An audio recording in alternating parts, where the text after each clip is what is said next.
Bismillahirrahmanirrahim.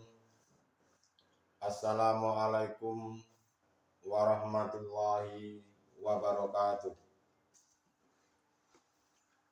Alhamdulillahilladzi anzalal kitaba bil haqqi basira wa nadhira li butuhi qulubil mu'minin wal mu'minat wal muslimin wal muslimat. Asyhadu an la ilaha illallah wa asyhadu anna Muhammadan abduhu wa rasuluh. Allahumma shalli wa sallim wa barik alaihi wa ala alihi wa sahbihi ajmain. Rabbi shrah li sadri wa yassir li amri wa hlul 'uqdatam min lisani yafqahu qawli. Shadaqallahul adzim. Saudara-saudariku jamaah rahimakumullah dimanapun Anda berada. Alhamdulillah pada kesempatan kali ini kita masih diperkenankan oleh Allah Subhanahu wa Ta'ala, dan semoga dalam kesempatan ini menjadikan sebuah pertemuan yang benar-benar bermanfaat, baik kemanfaatan untuk diri sendiri, lebih-lebih kemanfaatan untuk saudara-saudara kita. Untuk pada kesempatan kali ini kami akan menyampaikan sebuah bimbingan kerohanian, bimbingan mengajak hati mengesahkan Tuhan dengan mengangkat sebuah judul, yaitu Tuhan punya anak. A'udzubillahi minasyaitonirrajim. Bismillahirrahmanirrahim. Wa qalu takazallahu waladan subhana ballahu ma fis samawati wal ard kulullahu qanitun. Dan mereka berkata, Allah mempunyai anak, maha suci Allah, bahkan miliknya lah apa yang di langit dan di bumi, kepadanya semuanya tunduk. Jamaah rahimakumullah dimanapun Anda berada. Pada hari ini marilah kita bahas terkait dengan ayat ini, bahwasanya mereka berkata Allah itu mempunyai anak. Dan kabar katanya Allah itu mempunyai anak atau punya anak. Maksudnya Allah punya anak itu seperti apa? Dan apakah benar Allah itu beranak? Marilah kita bahas dari pandangan hakikatnya. Apakah benar Allah itu beranak? Hal ini diucapkan dari mulutnya orang-orang yang kufur, bahwasanya Tuhan itu beranak. Berarti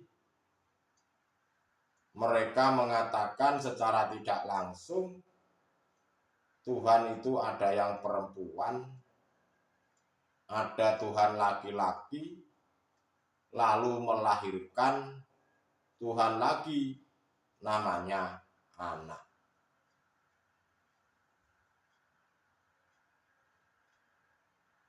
Dan ini adalah ucapan orang-orang yang kufur dan ucapan orang-orang yang tidak mengenal Tuhannya.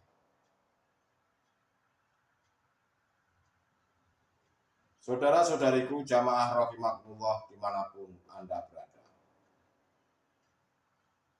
Pandangan hakikatnya mengatakan bahwasanya siapapun manusia, manakala di dalam hatinya ini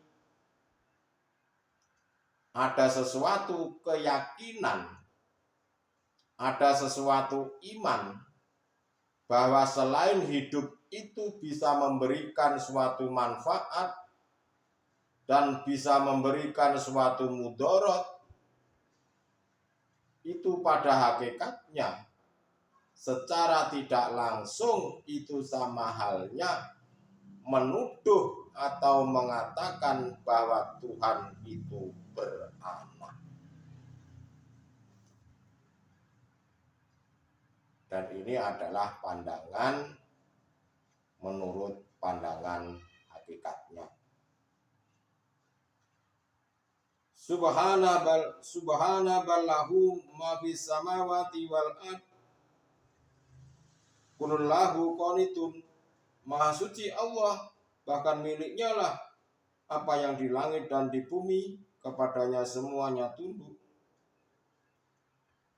Padahal sudah dijelaskan di dalam ayat ini, Maha suci itu Allah, dan semuanya yang ada di langit maupun di bumi itu semuanya tunduk.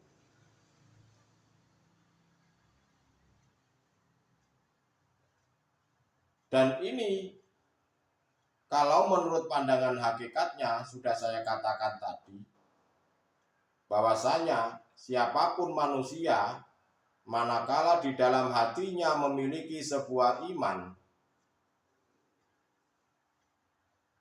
bahwa selain hidup itu bisa memberikan suatu manfaat atau mudarat, itu secara tidak langsung sama halnya menuduh atau mengatakan bahwa Tuhan itu punya anak.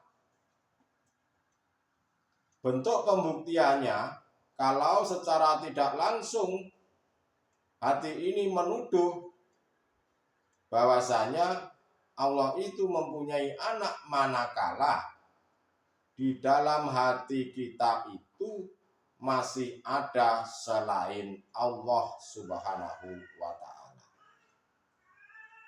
Makanya di dalam syahadat itu ada nafi, ada isbat. Ashadu harus sampai pada ilallahnya dan tidak boleh berhenti di la ilaha saja. Dan inilah saudara-saudaraku merupakan jawabannya. Tapi yang namanya suatu keimanan seseorang itu memang terkadang ada kadarnya masing-masing, tergantung dari tafakur dan keistiqomahannya. Apakah di dalam pengamalannya itu sungguh-sungguh atau hanya setengah-setengah atau hanya asal-asalan, itu semuanya tergantung hati kita masing-masing melakukan atau dalam pengamalannya. Maha suci Allah, karena perkara-perkara yang ada di langit dan di bumi itu sesungguhnya semuanya adalah kepunyaannya Allah. Artinya apa?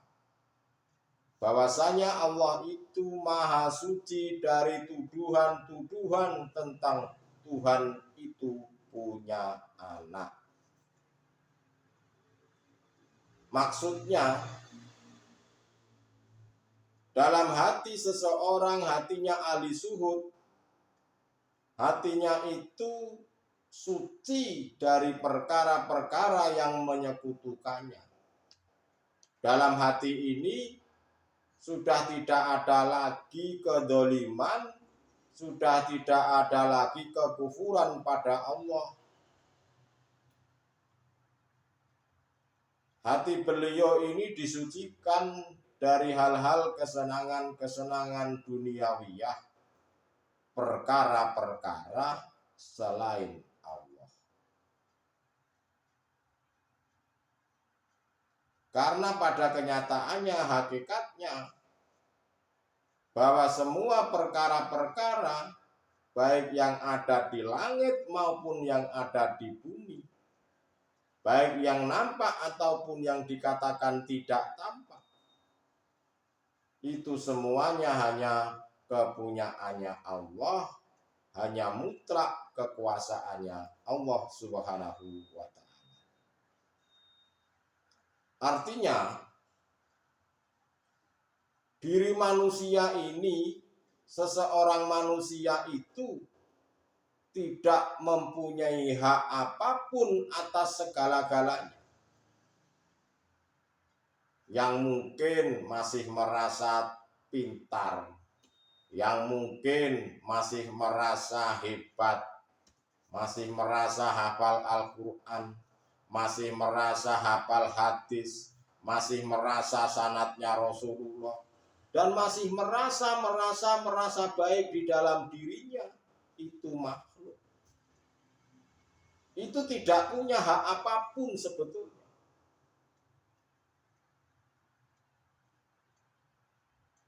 Karena semuanya itu hanyalah mutlak haknya Allah yang maha segala-galanya. Karena semuanya itu, kita itu harus mengikuti peraturan-peraturannya Allah. Itulah saudara-saudaraku, bahwa saya katakan secara kita tidak langsung menuduh bahwa Tuhan itu punya anak. Dengan bukti itu tadi, selain Allah itu bisa mendatangkan sebuah manfaat atau sebuah mudarat. Buktinya seperti itu. Merasa dirinya hebat, merasa dirinya canggih, merasa dirinya alim, dan lain-lain sebagainya, itu buktinya. Itu secara tidak langsung menuduh bahwasanya Tuhan itu punya anak. Kecuali bagi hatinya hamba-hamba yang sudah disucikan oleh Allah dari perkara-perkara selain Allah. Lalu siapa yang disucikan ini? Yang disucikan ini adalah mereka yang sering kami sebut adalah golongan hatinya ahli syukur. Kesimpulannya adalah, secara hakikat, manakala di dalam hati kita masih ada syirik jali ataupun lebih-lebih syiriknya khafi, maka itu secara tidak langsung hati telah menuduh bahwa Allah itu punya anak. Padahal di satu sisi lain, di ayat Allah, firman Allah, lam yalid walam yulad walam yakul lahu kufuwan ahad. Allah tidak beranak dan tidak pula diperanakkan, dan tidak ada baginya kesetaraan dengan sesuatu apapun. Allah itu tunggal, Allah itu ahad, dan Tuhan itu esa, tidak beranak dan tidak diperanakkan. Itulah saudara-saudaraku penjelasan daripada sisi pandang hakikatnya. Jika hati kita ini masih mengimani, meyakini bahwa selain Allah bisa mendatangkan manfaat atau mudarat, itu sebetulnya secara tidak langsung menuduh bahwa Tuhan punya anak. Semoga kita semuanya atau yang mendengarkan video yang kami sampaikan, hatinya segera disucikan oleh Allah dari perkara-perkara selain Allah, agar kita jauh daripada kesyirikan. Mudah-mudahan apa yang kami sampaikan menjadikan sebuah ilmu yang benar-benar bermanfaat, baik kemanfaatan untuk diri sendiri, kemanfaatan untuk saudara-saudara kita, lebih-lebih kemanfaatan untuk anak cucu kita kelak nanti, sampai dengan yaumil kiamah.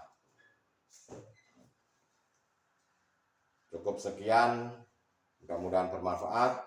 Akhirul kalam, ihdinas siratal mustaqim. Wassalamualaikum warahmatullahi wabarakatuh.